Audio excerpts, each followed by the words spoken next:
নমস্কার জানাচ্ছি সকল দর্শক বন্ধুদের। তো কিছু কথা আপনাদেরকে বলে রাখি।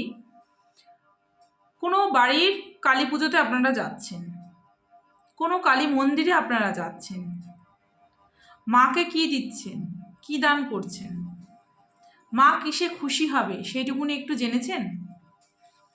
বড়জোর আপনারা নিয়ে যাচ্ছেন শাড়ি, আলতা, সিঁদুর, মিষ্টি,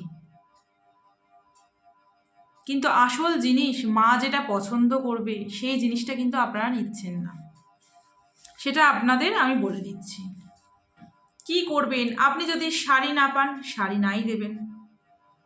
মিষ্টি যদি কিনতে না পারেন, মিষ্টি নাই কিনবেন।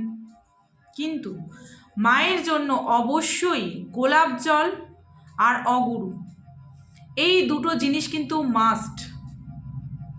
এই দুটো জিনিস যদি আপনারা মায়ের স্থানে যদি দান করতে পারেন, মায়ের পুজোতে যদি দিতে পারেন, মায়ের আশীর্বাদ লাভ করবেন।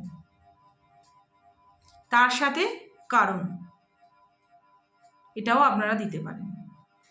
এইগুলো দেওয়ার মানে হচ্ছে মাকে কিন্তু খুশি করা। মা কিন্তু এই জিনিসগুলোতে খুশি হয়, মিষ্টি নয়। মিষ্টি নিয়ে গেলেই কিন্তু মা খুশি হবে না। আপনি যাচ্ছেন মায়ের কাছে, যখন এমন জিনিস নিয়ে যান মা যাতে খুশি হয়। আর যখন দান করবেন, মাকে দেবেন, তখন একটি মন্ত্র অবশ্যই উচ্চারণ করে দেবেন। এই মন্ত্রটি সবার জন্য, সবাই উচ্চারণ করতে পারেন। যখন জিনিস দিচ্ছে সেইটাকে শুদ্ধ করে নেবেন। আমি বলে দিচ্ছি।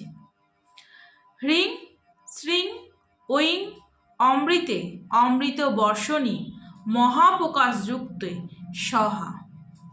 এই মন্ত্রটি আপনারা 3 বার উচ্চারণ করে তবেই মাকে নিবেদন করুন।